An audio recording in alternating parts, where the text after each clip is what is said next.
This is the Raider Cop Nation podcast with your host Alpha Mike and the gang, patrolling America's law enforcement beat. Now here's your weekly briefing on Raider Cop Nation.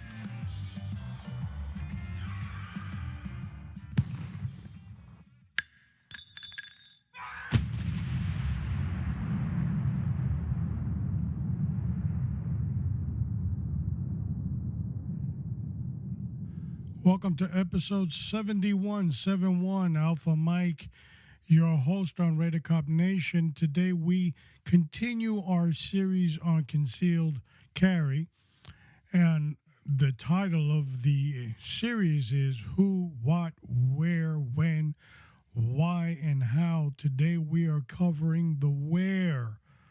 Where can I carry concealed?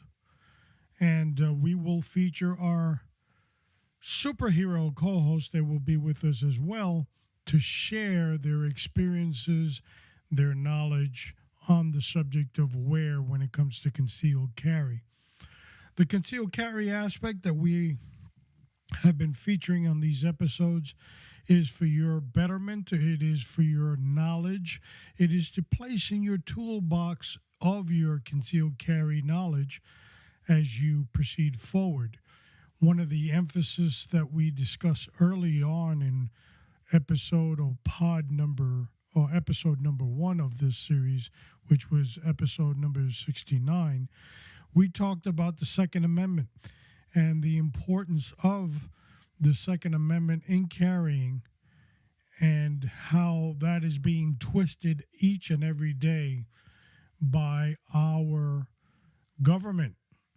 And whether you're left, whether you're right, doesn't matter who you are in this country, you do have the right to carry a firearm and to have a firearm. And we believe that that right should not be infringed in any way. So we carry the concept of the Second Amendment deep in this program as well. And we spoke about in our first segment that the basic fundamental that we've noticed is that American citizens really don't fully understand carrying concealed. They basically say, well, my state, I don't need a license, or I've already applied for the license, I took my 2-hour course, or whatever component thereof, and now I'm fully complied. But there's a lot of confusion on how they can carry, where they can carry. So we came up with this concept. Of course, the Second Amendment tells us a well-regulated militia being necessary to secure the security of a free state and the right of the people to keep and bear arms shall not be infringed. And we hold those truths always very dear to our heart. We've created this series in part just for that purpose. Before we dive into that, I do want to say we've had our continued quote of the episode, and we're going to keep on doing that in 2019. And another quote from General George S. Patton. This would be our third now in the series, and we quote him as saying, I want them to look up and howl. Oh, it's a goddamn Third Army and that son of a bitch Patton again. So there he is, blood and guts, old blood and guts. And we quote these from a book that was released about 20 years ago, Patton on Leadership. Pretty good book. Talks about a superhero of this country, a person that single-handedly handled a lot of the Nazis and his vision of moving forward. Attack, attack, attack. And that's what he did. Never held a position, just moved forward. Also, tragically, we have to report that we have 2 officers now that since our last episode that we talked about have succumbed to their injuries, and that is Officer Natalie Corona of the Davis Police Department in California, which was gunned down in a so-called traffic accident, and the suspect opened fire on her and then killing himself, so suicide by cop, but the coward had to take her. And police officer Payne from Louisiana, Shreveport, Louisiana, she was getting dressed, I believe, somewhere at home, reporting for duty. So I believe she's covered portal to portal. And she was gunned down in her own home. No place is sacred for law enforcement officers anymore. Our hearts go out to their families, their friends, and their agencies. And may the Lord cover all of them in comfort during this difficult time. It's always painful when we lose an officer in the call of duty, whether it is a 2-week veteran or a 33-year veteran or a 40-year veteran. Doesn't matter. You wear the uniform, you wear the badge, and you're a life that you represent to so many people so much, to your family, to your friends, to your agency. And to have these people cut down short, they were rookies, as we want to call them, but they were larger than life today to us, those that wore and those that wear the badge. So, painful to report. As we continue going forward in our segment on this carry conceal, we talk about the wear. Now, there's a lot of confusion about wear and the trespass sign, or the, you know how they paint the gun on a silhouette and then they put an X through it or a line through it, basically trying to tell you you can't come in here with a gun. As one friend of mine did on Facebook, the silhouette was that of a Beretta. So he goes, well, he posted on Facebook, well, it doesn't apply to me. I don't carry a Beretta, which was for Second Amendment people. That was funny. For those leftists, they don't see any funny in there. So, there, take that.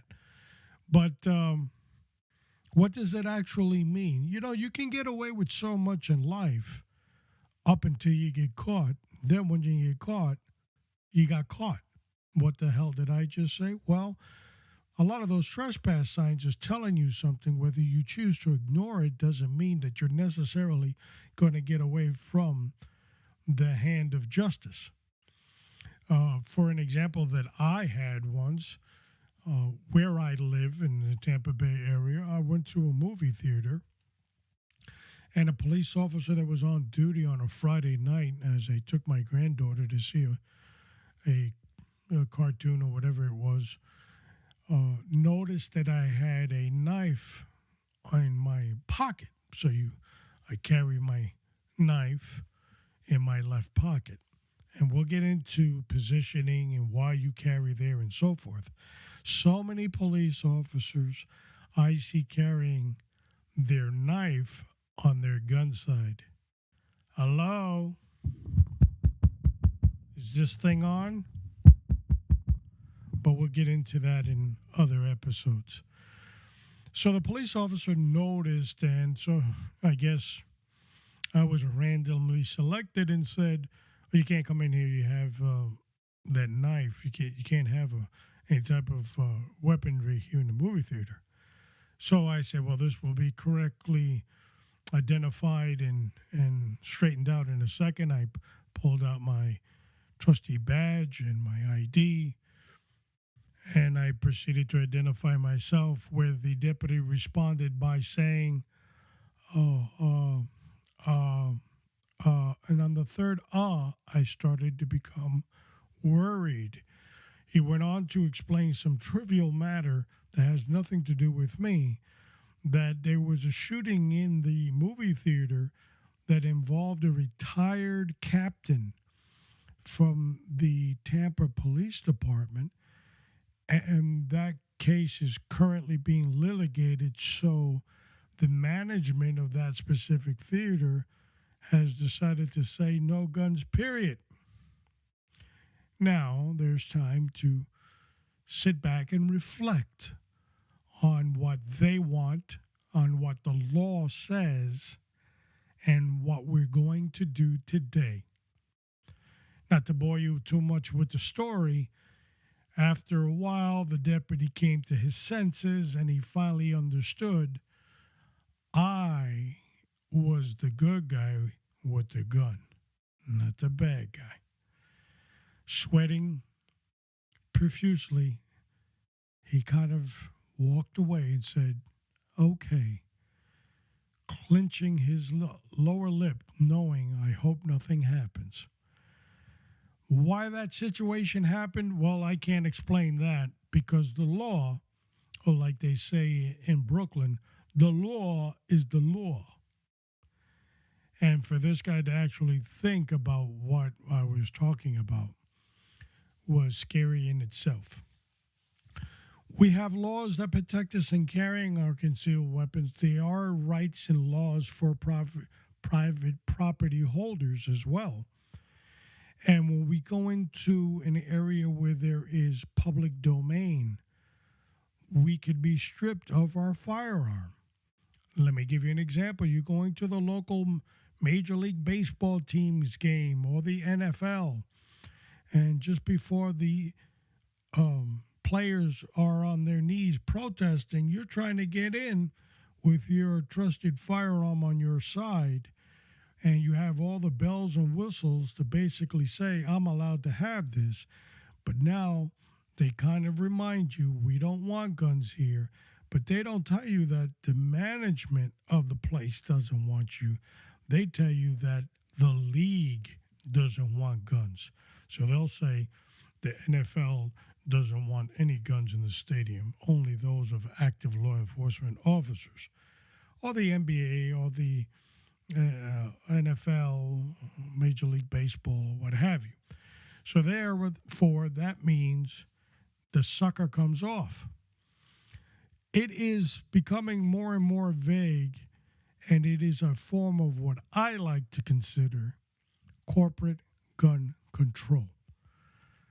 Board members decide whether you can go in with a gun or not, whether you're law enforcement, private citizen, retired, it doesn't matter. We can't just choose to negate what their wishes are because it is somewhat private property in public domain area, if that makes any sense. So we walk through this journey trying to figure out, should I bring my gun or shouldn't I bring my gun? And a lot of people, guess what they're doing? They're leaving the gun at home because they're more freaking confused than yesterday. And yesterday was pretty bad. And they journey out in that confusion. And sometimes they just leave old Pepe behind because they feel they might get in trouble. Now, we've always dealt with the occasional person. Have you packed your bags before you got on this airplane? Yes, yes, yes, yes. You hit yes to everything. And as you go to the security thing, conveyor belt there, bingo, they got you, whether it's a round, a magazine, or the actual gun, because for some foolish reason, you felt that your gun would be safe inside a suitcase. Let me repeat that again. You actually believed that your weapon was safe inside a suitcase in your house. So now you got nailed at the airport. And that turns into a federal issue. Ding, ding, ding, ding, ding. And it gets worse. So what we can do and what we cannot do is very much paramount in the mindset of each concealed carrier. They need to understand where they can and cannot go.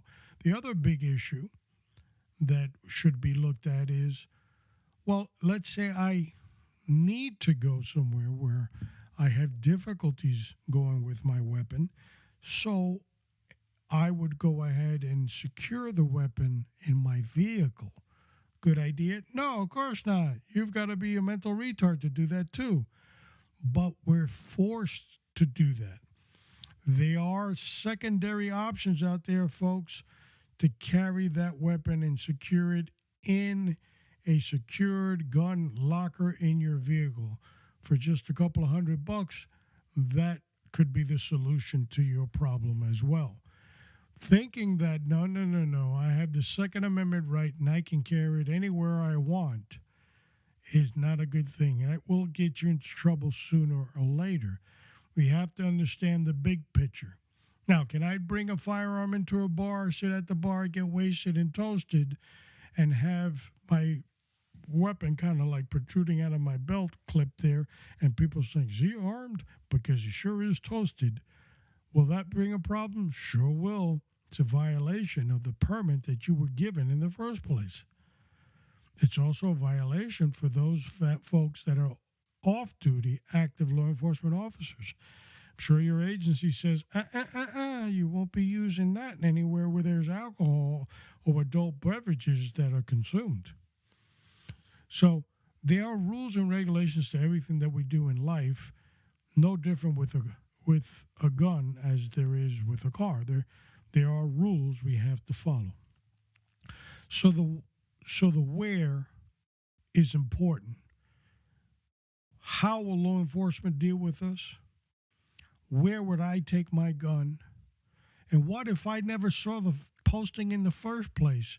Can they actually stop me? These are the things that we're going to look at on this Raider Cop Nation episode of Concealed Carry: Who, What, Where, When, Why, and How.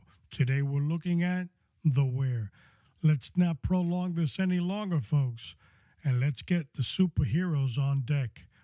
Let's roll.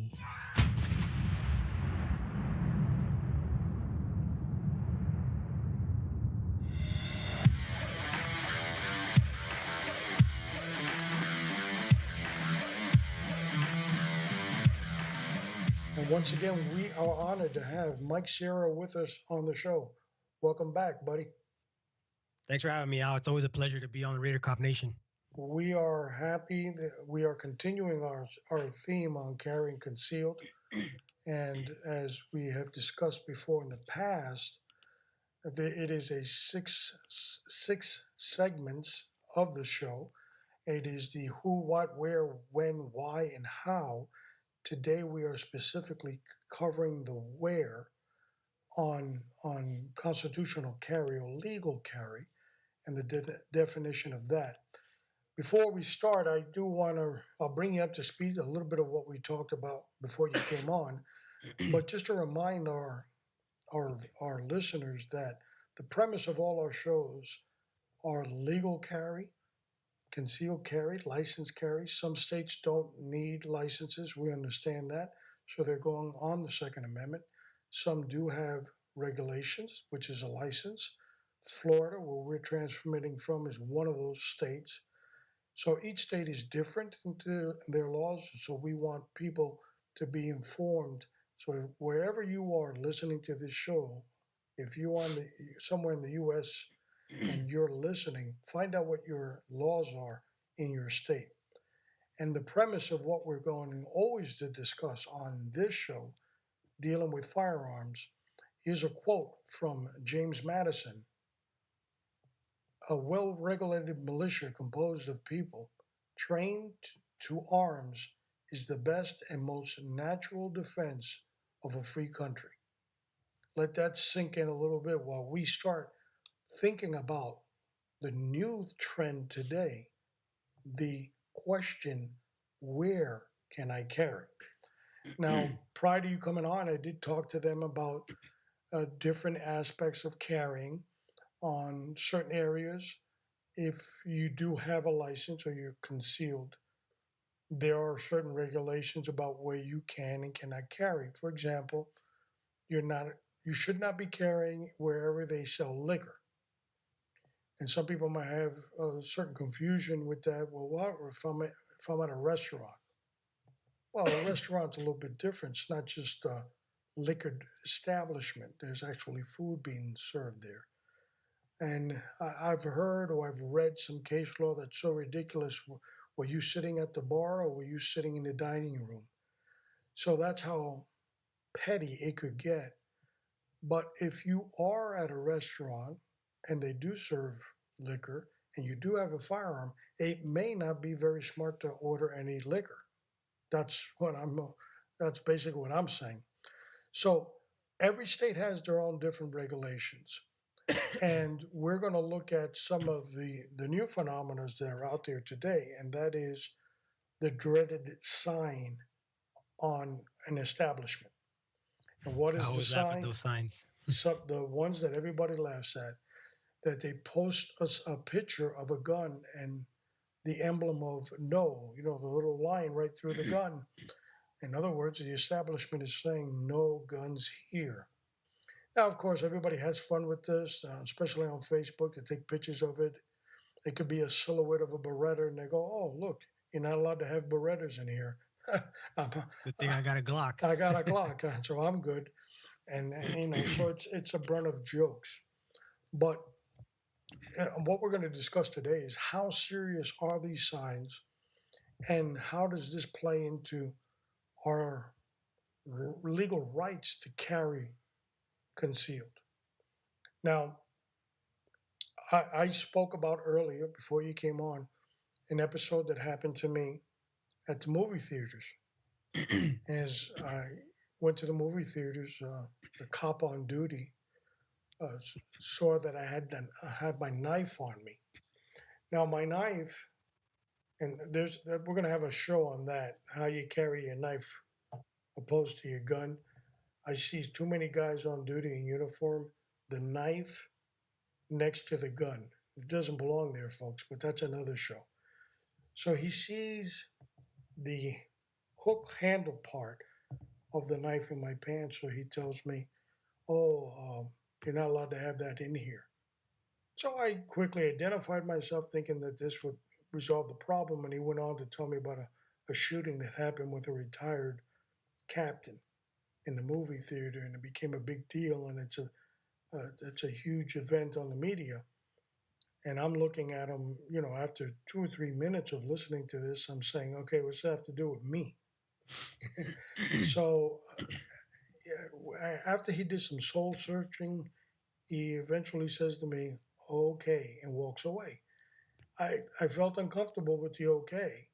I knew I was in my right, not necessarily because of the concealed weapon issue, but because of what position I held prior to this, in law enforcement, and I identified myself. So I felt that we got to another level that I don't think we needed to get into.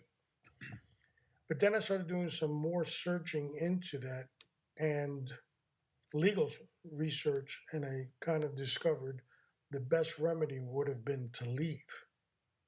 But of course, the tickets were already bought, and I was with my granddaughter, and we're going through the front door, and the enthusiasm. So that would have put a downer on the day.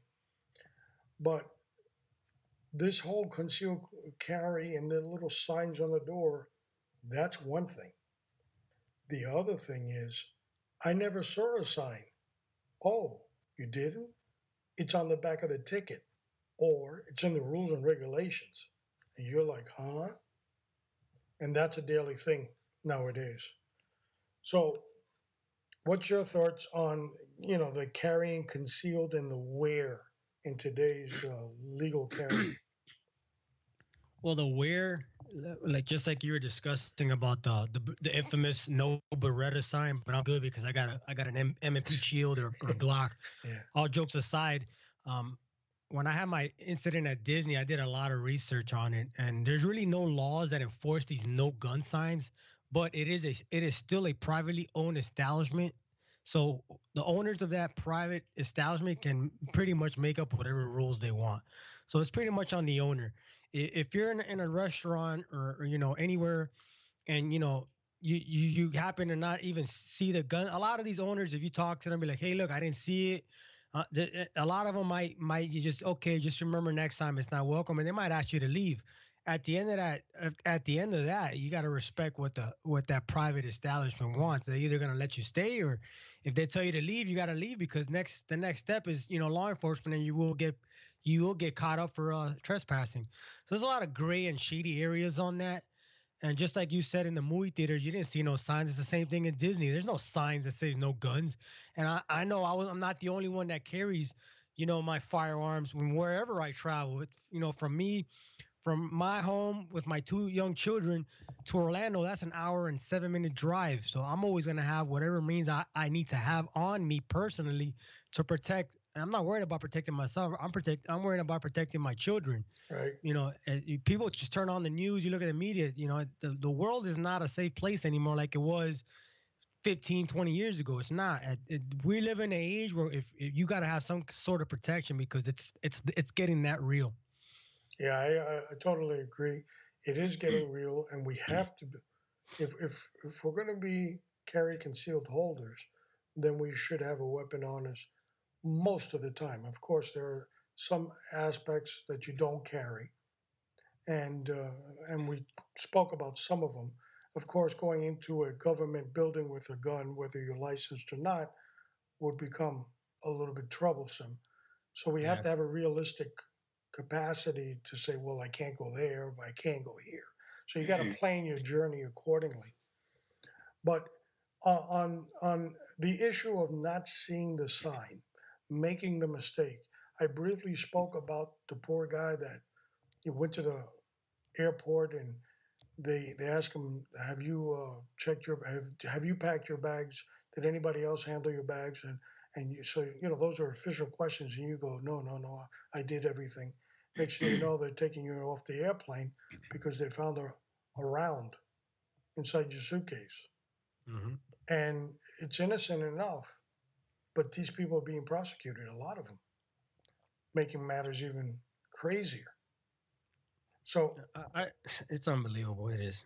yeah, what bothers me is there's no malintent. There has to be some type of intent. If you're trying to sneak in, if you, Exactly. I can understand. Mistakes are made every day by a lot of people in a lot of areas.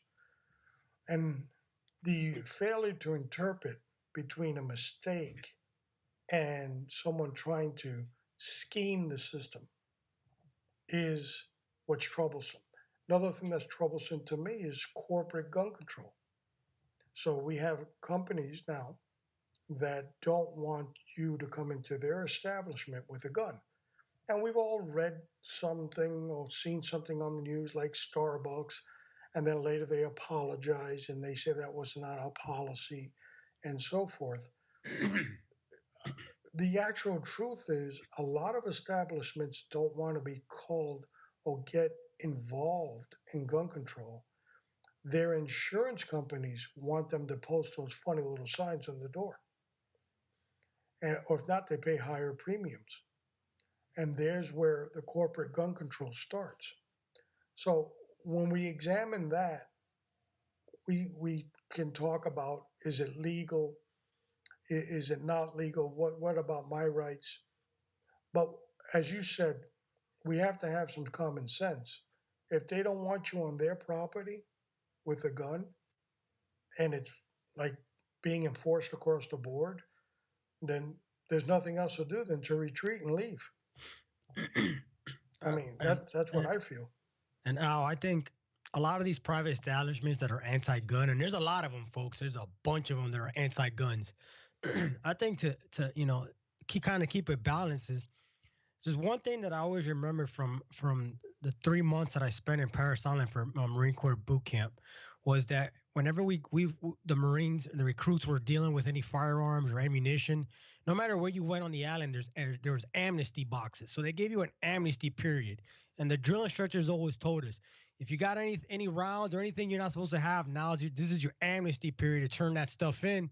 And if you had it and you turned it in by mistake, yeah, look, sir, I forgot to empty out my pockets. Sometimes you're in the range and brass gets everywhere Right. in any little crevice. So they give us that amnesty period. So I think a lot of these private establishments should give gun owners that are legal gun owners, that are law-abiding citizens. It's in our Second Amendment, the right to bear arms. They should give these people an amnesty period. Going back to my incident at Disney, I'm the one that brought it up to the security guard that, hey, I forgot to remove my firearm from my bag and stick it into my lockbox in my truck, which is what I usually do.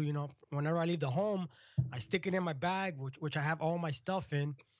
And then once I get in the truck, I lock it up and I forget about it. But that one day was a hectic weekend. It was my son's second birthday, so I had all this stuff planned. I was trying to get there in time so we can spend the whole day at Disney. And I just dropped a bomb and I forgot to remove my firearm. But it was at the bag checkpoint. So it's when I told the security and the Orange County sheriff says, if I wanted to do something malicious, I wouldn't have told you guys anything. You wouldn't have found it. I told them that straight out. If I really wanted to conceal this and hide it, you didn't. There's no way neither one of you would have found it. But the Correct. fact that I did the right thing and they still blew it, out of proportion, and that's where if these places implement, a amnesty period. Hey, I got this. I got a license. You can check the gun. It's legal. It's in my name. Okay. Have the law enforcement or security, if they have it on the premises, escort you back to your vehicle, whatever it is, secure it, or they just tell you, hey, you know what? It was a mistake.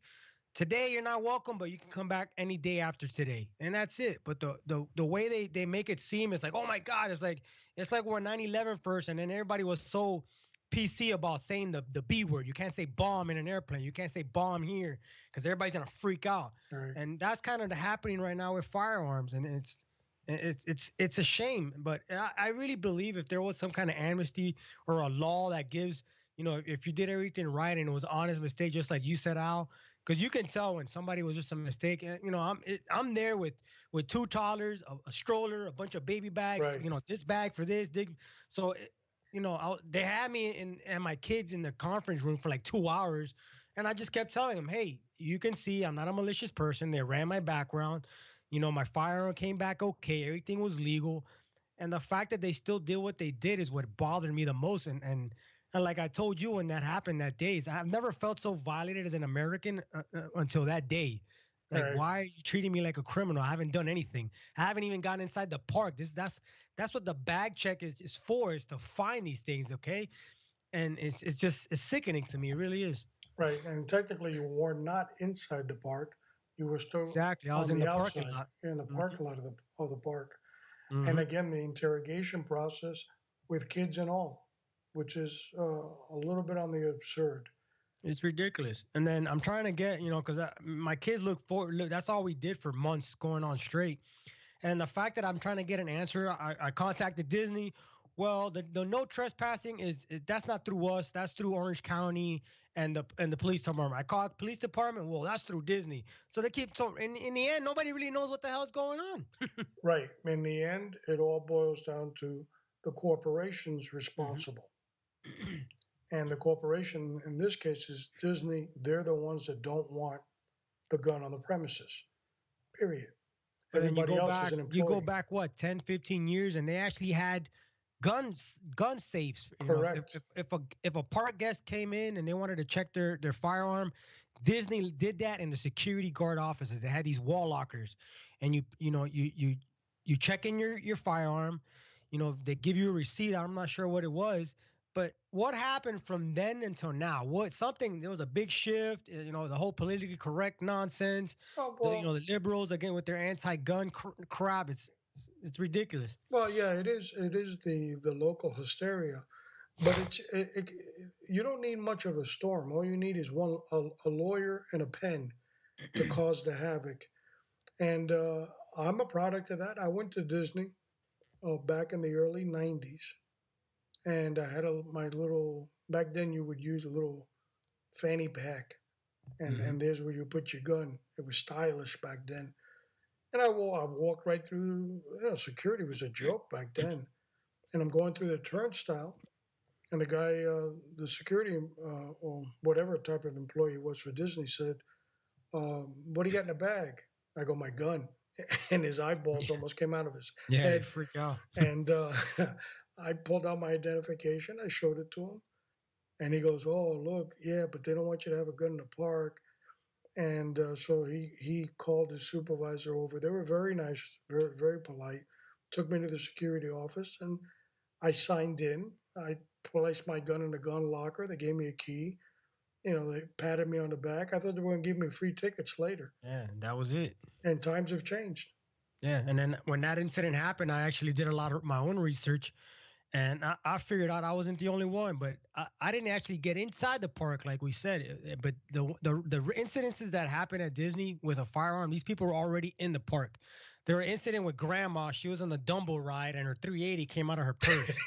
you know, but who's gonna freak out? It's Grandma. She needs to protect herself. But I understand there's kids and the whole safety act. So that's shame on you, Grandma, for not securing your firearm. But accidents happen, and thankfully, no child or no person got hurt. Right. But that I can understand. Security and the police department. Oh crap. But if a park goer, if a customer is telling you in advance, they're doing the job for you. Hey, I just realized that I didn't remove my firearm. Can you let me go back? No, you're not allowed to move. You got to stay right there. Like, well, I'm like, well, or is this real life right now? And it's Right. unreal. It is. It's unreal. It's the first thing that a law enforcement needs to be doing is securing the firearm first, determining if it's legal or not legal, determining the person that had it. And once you've made those simple determinations and you find out that it's a legal owner of a legal gun, then the process should move into more towards sir and Mr. instead of the common criminal attitude for the next 2 hours. Exactly. Again, as we stated before we started this podcast, people make mistakes. We all do. Mm-hmm. But it's what intent was that mistake made with. Mistake means an accident, means that you did it unknowingly. And with intent, you knowingly did it. And you can tell those actions a mile away. Who in their right mind is going to sneak a gun into Disney with 2 little kids? Exactly.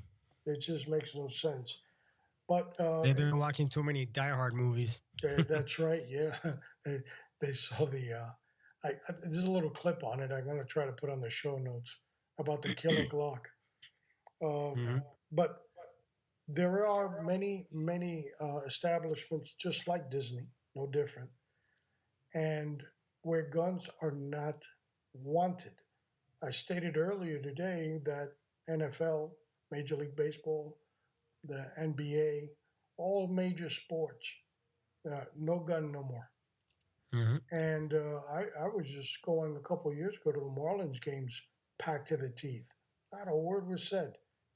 And the last time I went in 2016, they had the metal detector, the bells and whistles, everything at the front door. And when you identified yourself, you got a little dunce hat. You got to put it in a locker now. And they brought you to the police locker area. Oh, I take my kids to the zoo and they literally rip off the straws off their juice boxes. I'm like, are you kidding me right now? Like now they're taking away their straws. I mean, this is in California. What are we doing? Oh, it's a safety precaution. You got to be, shitting me. It's ridiculous. They went California on you. That's sad. Ripping you straws. Can't even go anywhere with a plastic, with a plastic straw from a juice box. And it goes back to, again, these private establishments can make up whatever rules they want, and there's nothing we can do about it. Right. And a lot of these establishments are hiding behind insurance companies, saying, well, it's not us, it's our insurance company. No, it is you, because you choose to have that insurance. Yep. Well, go someplace else that doesn't need it or require it. Yeah. So that's anywhere you go now, a theme park, the zoo, the aquarium, now they make you go through metal detectors. They beep, beep, beep with the wand. They make you search your bags. But then, as a child, I don't remember any of this crap. It was simple times, yeah, but there was still nonsense going on in the world. But, people didn't frown upon that. They believed in the idea of the law-abiding citizen concealed carrying and protecting, not only their loved ones, but if it comes to it, anybody else that's in danger. Times have changed. A huge disconnect now. Now it takes you at least 30 minutes just to get into the establishment. And at the end of it, you're like, man, I don't even want to go in anymore, but I do it because I have 2 kids. and saying that, all joking aside, there are many Americans that just choose not to go anywhere anymore. Yeah, they stay isolated because they don't want to deal with that nonsense. Again, it goes back to feeling violated. Why are you searching me? I'm not a criminal, Yeah, I mean, it's not only our government that sometimes gets into our Second Amendment business. It's also these companies, these corporations that are Yeah, these making private this. people, and they want to push their views and their political views and their beliefs on everybody. Oh, this is my view, so this is my establishment, so you got to deal with it. Ain't nothing you can do about it. And unfortunately, there really isn't much we can do.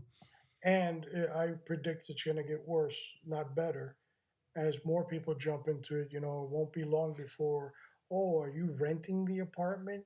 Well, we don't allow guns in the apartment. You know, Yeah, I mean, look at from the last show that we recorded. Look at the now they're limiting how many rounds you can purchase in a monthly basis. How many rounds you can have on your magazine? It's like they're literally little by little they're stripping us of our Second Amendment rights. And if these people and if the American people are not paying attention, it will be taken it away. well, you've got the Democrats, the wacky Democrats, like I like to call them, the wacky leftists. They're out there and they're putting all kinds of gun control measures together to go through Congress, which they have the majority. Of course, it might be a little bit more difficult in the Senate, but our Second Amendment rights are always under attack, regardless of Always. who's sitting in the White House. And we, And the irony is, all these anti-gun people, they have security that's armed to the teeth all yeah, around them, yeah, 24/7.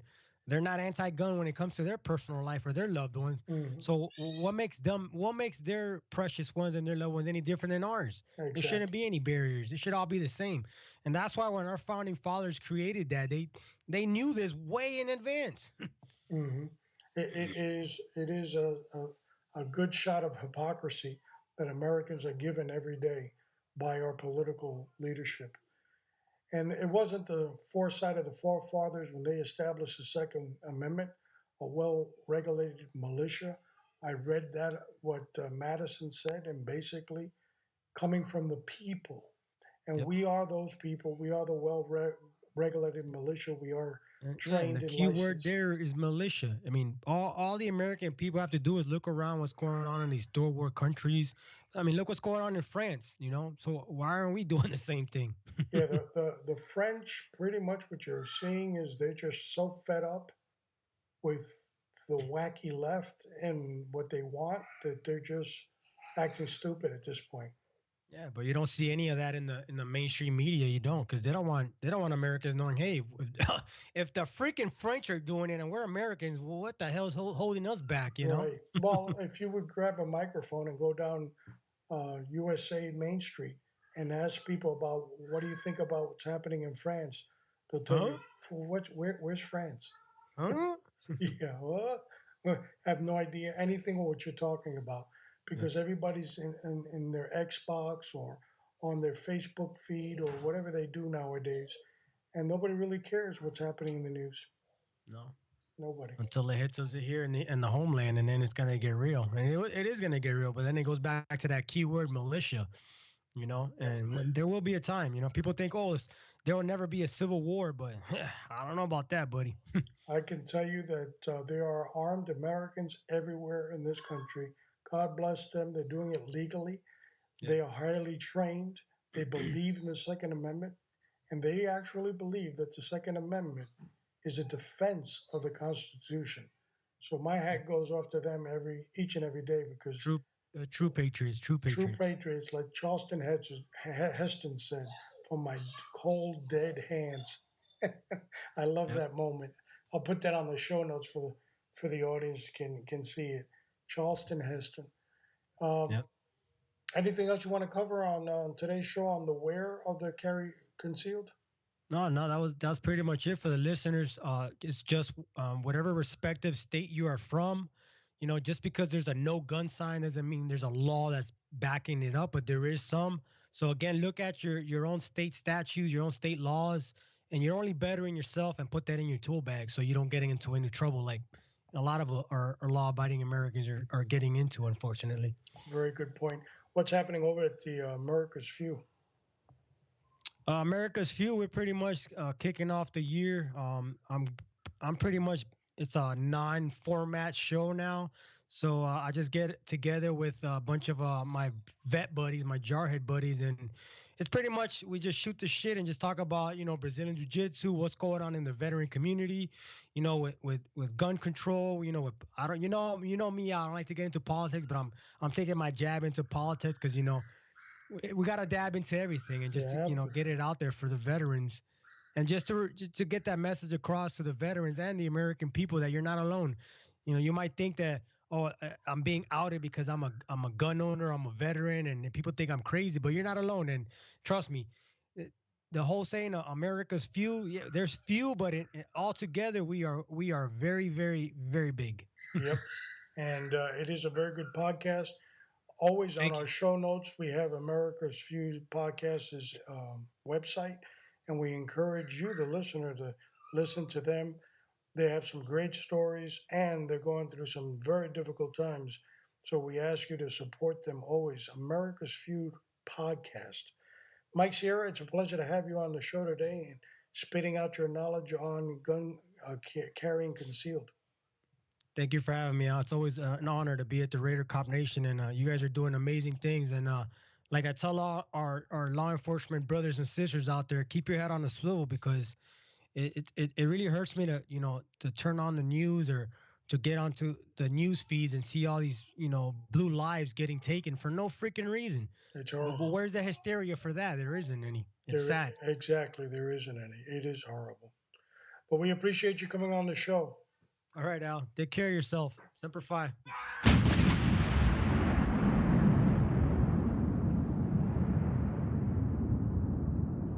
Great interview with Mike Sierra, and I can't say it enough. I am blessed to have such superheroes co-hosts on Radio Cop Nation.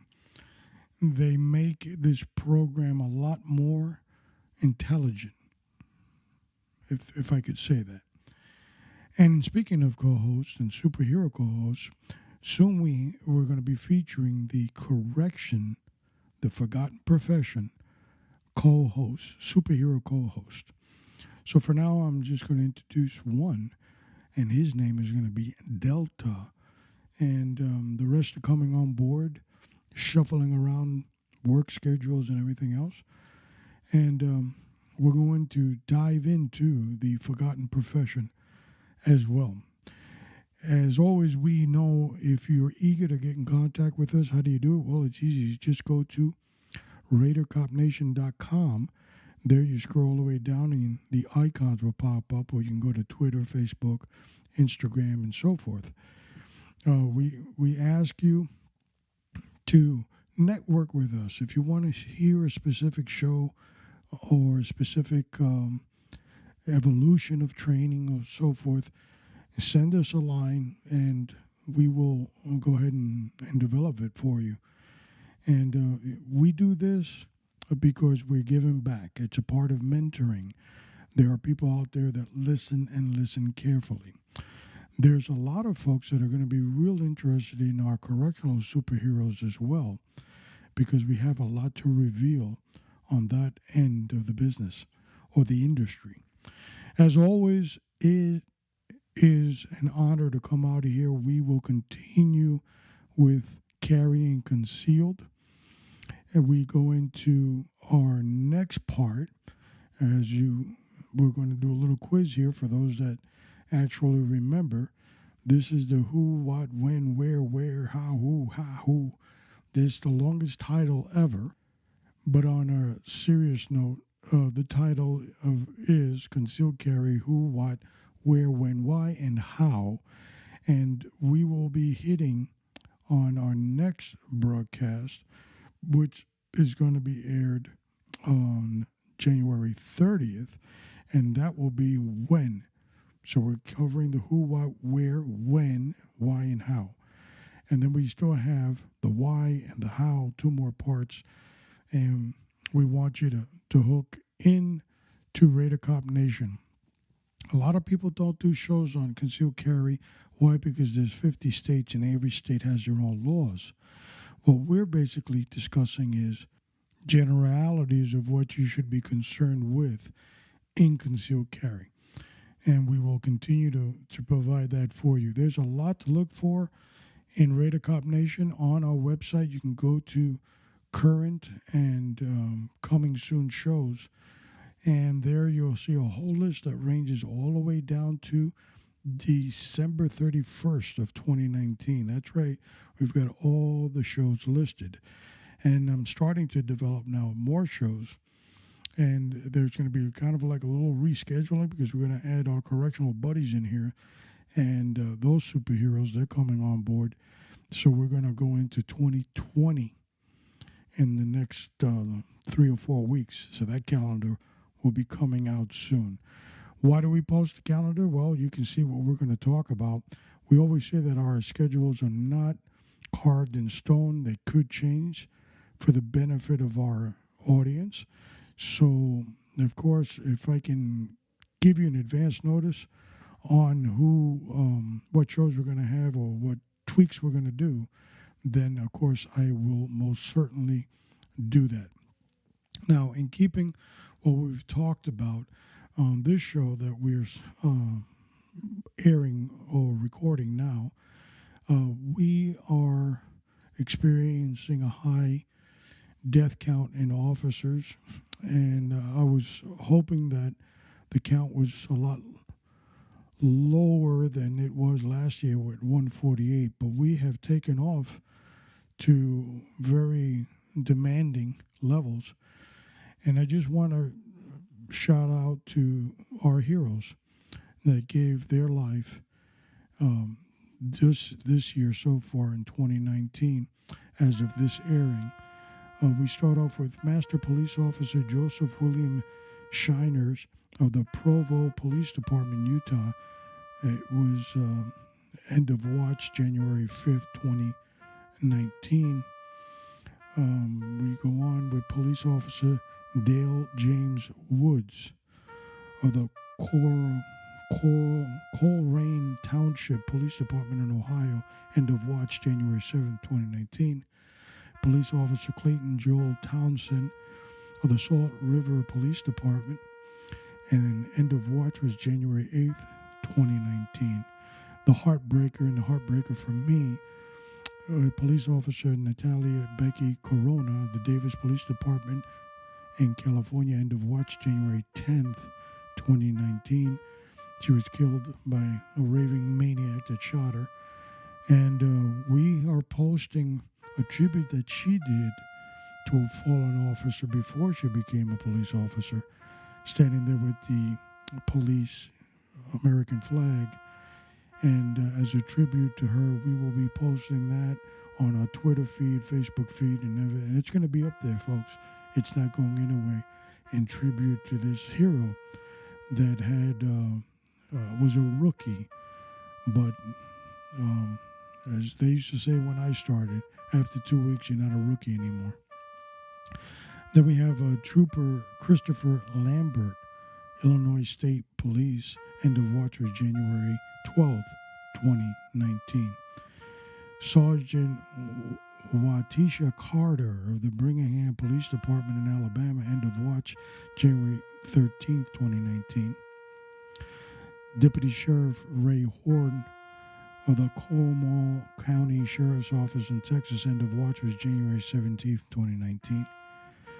Police Officer Sheen Tudor, Mobile Police Department of Alabama, end of watch January 20th, 2019.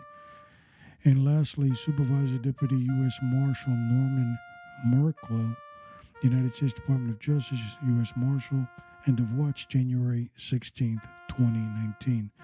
We keep their families in prayer, their friends and their agencies. They gave the ultimate sacrifice to make you and to make myself safer, and we owe them a moment of silence.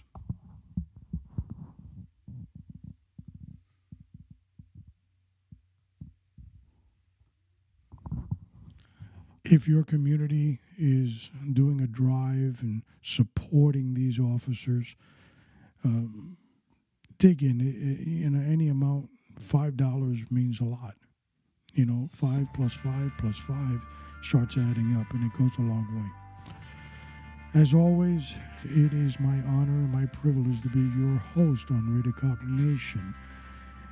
This is something that we do and we're going to continue to do. Unfortunately, I'm going to be reading these names of these heroes that give the ultimate sacrifice, which is their lives. This is Alpha Mike on Raider Cop Nation signing off. We'll see you next week. Stay safe. And guide her through the night with a light from above, from the mountains to the prairies, to the oceans white with foam. God bless America, my home, sweet.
Someone level with the heart.